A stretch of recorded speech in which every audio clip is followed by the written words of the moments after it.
Okay, so how are we doing? So now we come to another issue. Now we're going to some of the more legal issues now.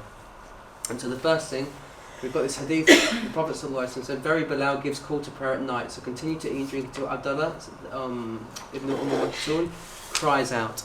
So there was a practice that Bilal, radiallahu anhu, he used to give the adhan before Fajr. Even outside of Ramadan, they used to do this. It was like sort of preparing people for the coming in. So he got people up, prayed a bit of tahajjud. And then Abdullah ibn Maktoum, who was blind, he was the man, the famous Sahabi that, Abasa wa Tawalla, he pulled on the Prophet ﷺ trying to get his attention. And so he was the one that gave the second adhan. And they would tell him that Subh has come in, go give it. And so he would call out. And so they had different, I don't know about in Indo-Pak countries, but in Morocco, they have two adhans. This is even outside of Morocco, but it's not a set. The first adhan is not an adhan in Morocco. They have singing. They sing like dhikr, and it's sort of wake about half an hour before Fajr to wake people up. But in Ramadan, depending on the city, they do call a first adhan, and that adhan is to tell you to get up to do some tahajjud and do some, get your sihri in your suhoor. I think this is, I've noticed this in Makkah and Haram Sharif. They do it there, do they? Yeah. And it used to confuse the living daylights out of me in Morocco. Yeah. I used to wake up with panic attacks thinking I've missed mid-Indians. And then I realised it's the first adhan. And then you have a second one that tells you it's definitely in. Why did you miss the first one? I wake up with the second one. Well, I can eat now. That's good. Now what they do here is in Morocco, the way they get around that is with the second adhan they fire a cannon off. So then it's in. And in Morocco, in the old city, the city goes. You feel it shake. Okay. So they fire this cannon off. They do that for the second adhan, and they do it for Maghrib as well. They fire it off, and so then you hear the adhans go off. It's really beautiful the way they do it. And Fez is like a ghost town. Then you just hardly see anyone in the streets. It's really, really nice. Everyone that eats at home still. They don't really eat out in the restaurants to break their iftari, most people. They stay back at home, so it's a really nice vibe. But this becomes an issue with the beginning times of Isha and Fajr. It's a real controversial, confusing topic. But the reality of this issue is it's not that relevant because for us at the moment, because now the traditional position is that Fajr comes in when the sun's 18 degrees below the horizon. Okay, and now Dr. Asim Yusuf's just published a book that sort of seems to question that, and he's saying it's not 18 degrees in England. He's speaking specifically for England. But regardless, I looked at the measurements for Ramadan, whether he's saying 14.5 degrees or 18 degrees, and he says we still should be going out to do sightings in places where it's possible, but because of artificial light, it's very difficult to spot those signs. So it's irrelevant really on a practical point of view. Fajr basically doesn't come in on either of them in the next month coming in. It doesn't come in. Okay. So there are different ways of estimating when Fajr comes in, and most of the practices that the community are making are valid. There's a valid stance for it. So it's not that people should get really uptight about these things and get upset and start fighting over it.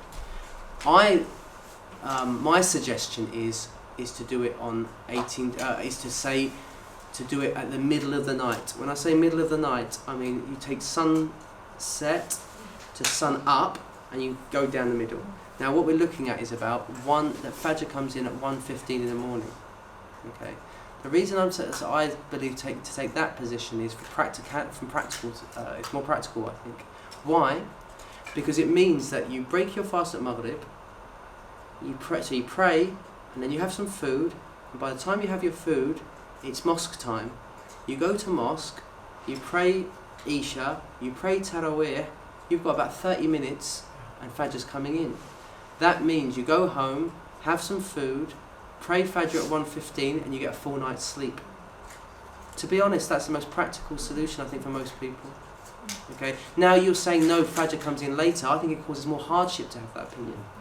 So so there are these different ways of measuring when Fajr comes in because it doesn't come in. I think the ones that are doing it later, people are saying no, that gives us more time to eat. That 1 hour, 2 hours is not going to make any difference for the day.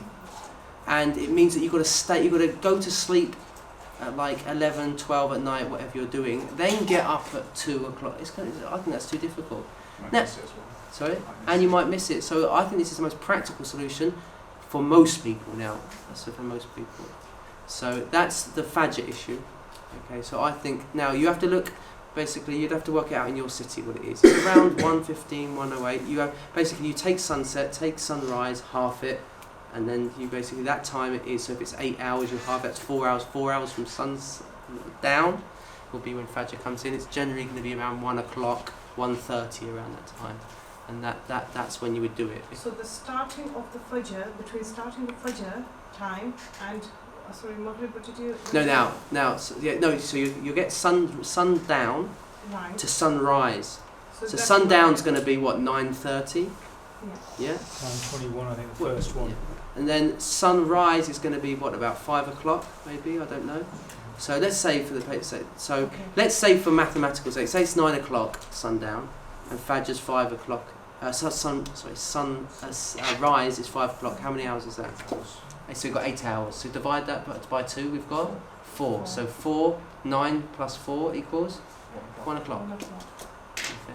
That's when Fajr comes in. So you need to eat before that. You need to eat before that, yeah. And do the Fajr and sleep. That's much more practical for Yeah, most yeah. people. Okay. For where you're saying Fajr, no, it comes in at 2 o'clock, 3 o'clock.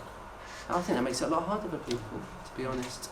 And these. Sheikh, with this situation you just said, like for somebody that works like early, I can see it like something Now, practical, good, right? thank you. Yeah.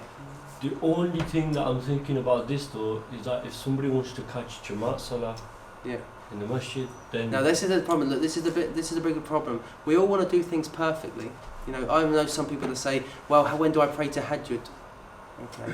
Well, look, let's deal with practical, down to earth.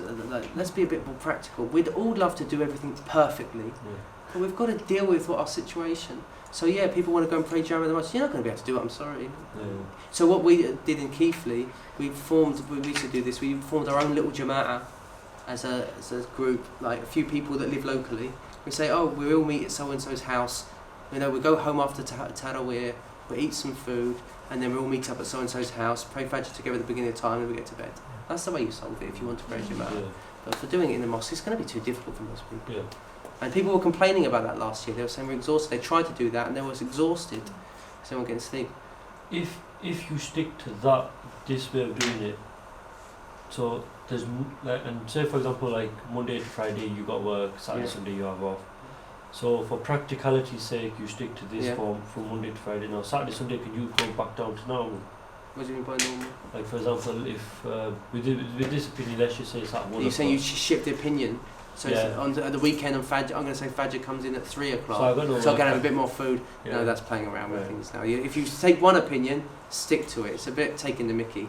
No, you can stop eating before 1, but wait for your Jama'at. Oh yeah, wait for your Jama'at, that's fine, but not the food one. The issue is the eating. Yeah. Like on weekdays I'll stop eating at 1:15, but on weekends I'll keep eating until... So it's a bit taking the mickey. You know, take one opinion and stick to it, whichever one.